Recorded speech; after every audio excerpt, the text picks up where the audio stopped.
ನಿನಗೆ ಅರಿವಾಗಲು ಎಲ್ಲವನ್ನು ಕಳೆದುಕೊಂಡ ಮೇಲೆ ರುದ್ರಯ್ಯ, ನೀನೇಕೆ ಬಂದೆ ನನ್ನ ಮನೆಗೆ? ಕಾಲಾಯ ತಸ್ಮೈ ನಮಃ.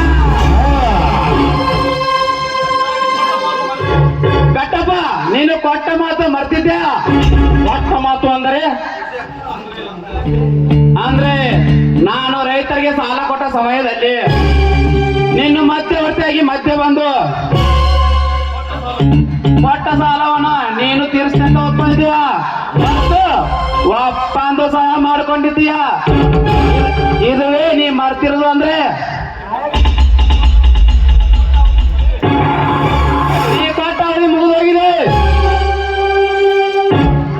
ಅಂದ್ರೆ ನಿನ್ನ ಕೆಟ್ಟ ಕುತಂತ್ರದಿಂದ ಬಡ್ಡಿಗೆ ಮಹಾ ಬಡ್ಡಿ ಹಾಕಿ ಆ ಬಡ ರೈತರ ಹೊಲ ಮನೆ ಕಿತ್ತುಕೊಂಡು ಆ ಬಂಗಾರ ಬೆಳೆಯುವ ಭೂಮಿಯಲ್ಲಿ ನಿನ್ನ ಹೊಲಸು ಫ್ಯಾಕ್ಟ್ರಿ ಕಟ್ಟಕ್ ಹೊಂಟಿದೆಯಲ್ಲ, ಜನರ ಪ್ರತಿನಿಧಿಯಾಗಿ ನಿನಗೆ ತಪ್ಪು ಅಂತ ಅನಿಸುತ್ತಿಲ್ಲವೇ?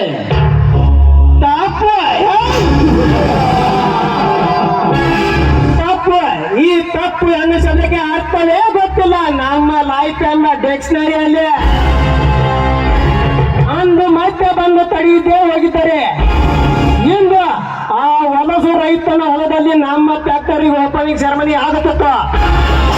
ಈಗಾದರೂ ಏನಾಗಿದೆ, ಅವರ ಹೊಲದ ಬದಲಾಗಿ ನಿನ್ನ ಹೊಲದಲ್ಲಿ ಫ್ಯಾಕ್ಟರಿ ಕಟ್ಟಿಸುವೆ.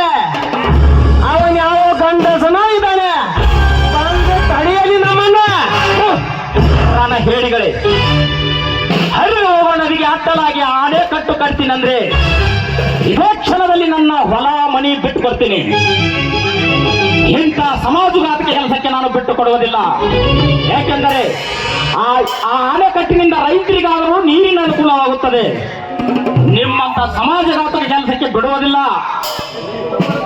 ಬಿಟ್ಟು ಕೊಡುವುದಿಲ್ಲ.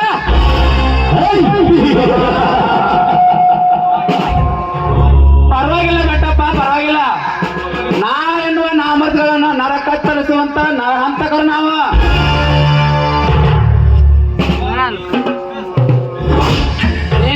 ನೀನು ಸತ್ರು ಅಷ್ಟೇ, ಬೆಸ್ಟ್ ಅಷ್ಟೇ. ಇಲ್ಲ, ಅದೆಂದಿಗೂ ಸಾಧ್ಯವಿಲ್ಲ. ನನ್ನ ಹೊಲ ಮನಿ ಇಡೀ ಆಸ್ತಿ ಹೋದರೂ ಪರವಾಗಿಲ್ಲ, ನನ್ನನ್ನೇ ನಂಬಿದ ರೈತರು ಬೀದಿಗೆ ಬರಬಾರದು. ಲೇ ರುದ್ರಯ್ಯ, ಈ ಬೆಟ್ಟಪ್ಪ ಕೊಟ್ಟ ಮಾತು ಇಟ್ಟ ಹೆಜ್ಜೆ ಎಂದೂ ಹಿಂದೆ ಪಡೆದಿಲ್ಲ, ಮುಂದೆನೂ ಪಡೆಯೋದಿಲ್ಲ. ಇದಪ್ಪ ಗಾಂಡಿ ಮಾತಂದ್ರೆ ಕೊಟ್ಟ ಮಾತಿನಂತೆ ಈ ಮನೆ ಬಿಟ್ಟು ಹೋದರೆ ಸರಿಯೇ, ಎಲ್ಲದಿದ್ದರೆ ಹೋಗುತ್ತೇನೆ. ಹೋಗುವ ಮುನ್ನ ಒಂದು ಮಾತು ಹೇಳ್ತೇನೆ, ಚೆನ್ನಾಗಿ ನೆನಪಿನಲ್ಲಿಟ್ಟುಕೊಳ್ಳಿ. ಪ್ರಾಣಿ ಪಕ್ಷಿಗೆ ಆಶ್ರಯ ಕೂಡಾದ ನನ್ನ ಹೊಲದಲ್ಲಿ ಬಡ ಬಗ್ಗರಿಗೆ ಭಿಕ್ಷೆ ಪಾತ್ರೆ ಆಗಿ ಅನಾಥರಿಗೆ ಆಶ್ರಯವಾದ ನನ್ನ ಹೊಲದಲ್ಲಿ ದ್ರೋಹ ಬಗೆದು ಕೆಟ್ಟ ಕೆಲಸ ಮಾಡಿದ್ದೇ ಆದರೆ ನಾನು ಸತ್ತು ಮಣ್ಣಲ್ಲಿ ಮಣ್ಣಾಗಿ ಹೋದರೂ ಸರಿ, ಎತ್ತು ಬಂದು ಎನಗೆ ಒಲಿಯುತ್ತೇನೆ. ಹುಷಾರ್, ಎನಗೆ ಒಲಿದೆಯಾ?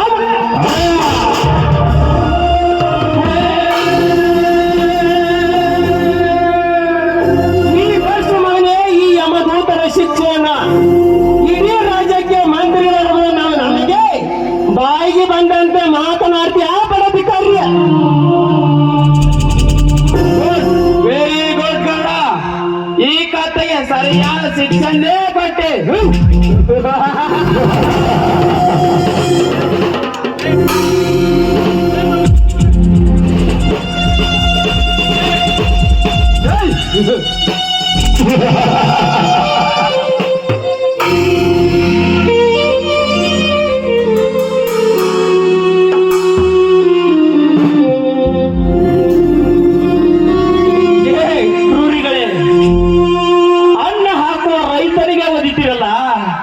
ನಿಮ್ಮ ಕಾಲ ಹುಳ ಬಿದ್ದು ಸಾಯ್ತಿರಲಿ.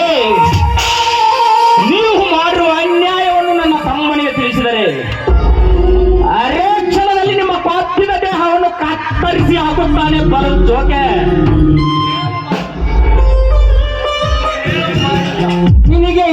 ಬಾಯಿಲ್ಲ, ಅವನಿಗೆ ಕೇಳಲು ಕಿವಿ ಇಲ್ಲ. ನಿನ್ನ ತಮ್ಮನಿಗೆ ಗೊತ್ತಾಗದ್ರೊಳಗೆ ಆ ನಿನ್ನ ದರಿದ್ರ ದೇವರನ್ನು ತರಿಸಿ ಹಾಕುವೆ. ಅದು ನಿಮ್ಮಪ್ಪನಿಂದಲೂ ಸಾಧ್ಯವಿಲ್ಲ.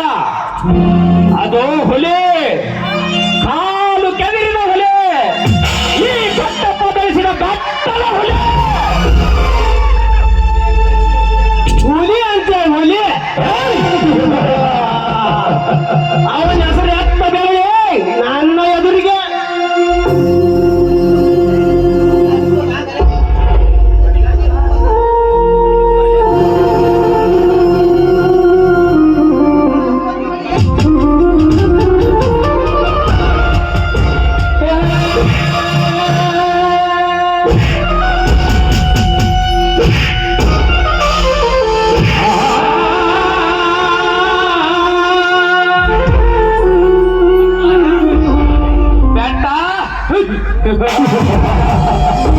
ಹೇಗಿದೆ ಈ ಶ್ರೀಮಂತ ರುದ್ರೇಣ ಕರಾಮಸ್ತು?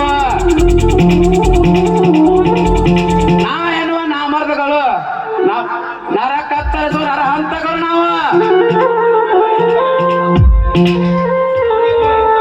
ನಮ್ಮ ಎದುರುಗಡೆ ನಿಲ್ಲದಿದ್ದರೆ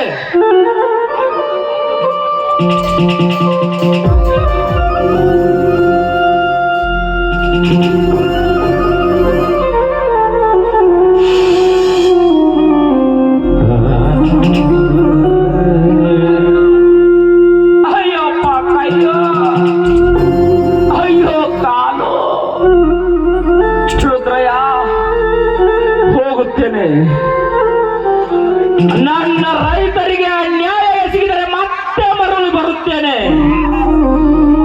ಬರುವಾಗ ಕ್ರಾಂತಿ ಎಂಬ ಗೋಳಿಯನ್ನು ಕರೆದುಕೊಂಡು ಬರುತ್ತೇನೆ.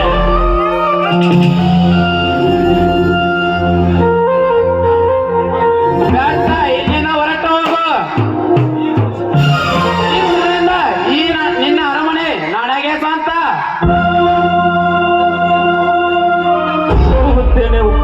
ಹೋಗುತ್ತೇನೆ ರುದ್ರಯ್ಯ, ಹೋಗುತ್ತೇನೆ.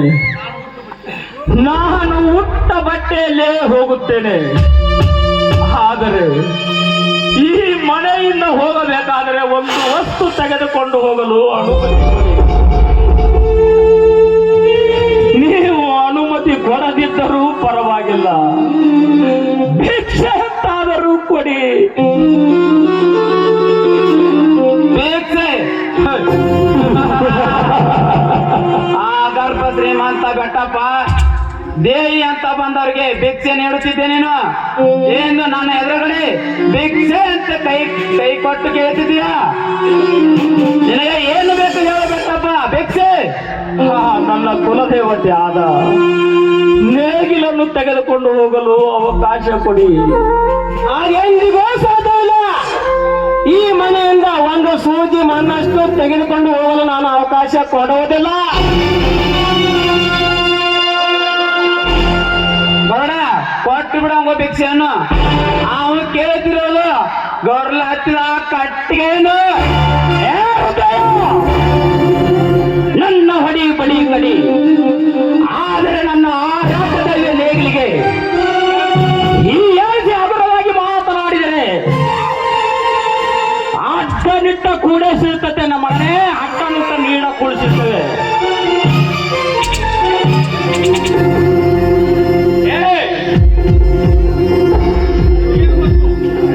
ನಿನಗೇನು ಗೊತ್ತು ಅದರ ಕಿಮ್ಮತ್ತು? ನೇಗಿಲಿಗೆ ಸಿಂಗಾರ, ರೈತನಿಗೆ ಬಂಗಾರ. ಅದನ್ನ ಅರ್ಥ ಗೊತ್ತೇನ್ರು? ಆಸೆ ಎಂಬ ಮಂಕು ಬಡದ ಮತ್ತೆ ಕೆಟ್ಟ ಮೂರ್ಖರೇ, ಕೋಲ್ಮೆತ್ತು ಎಂಬ ಈಸದಿಂದ ಆಕಾಶ ಎಂಬ ಕಟ್ಟಕ್ಕೆ ಸೇರಿಸಿ,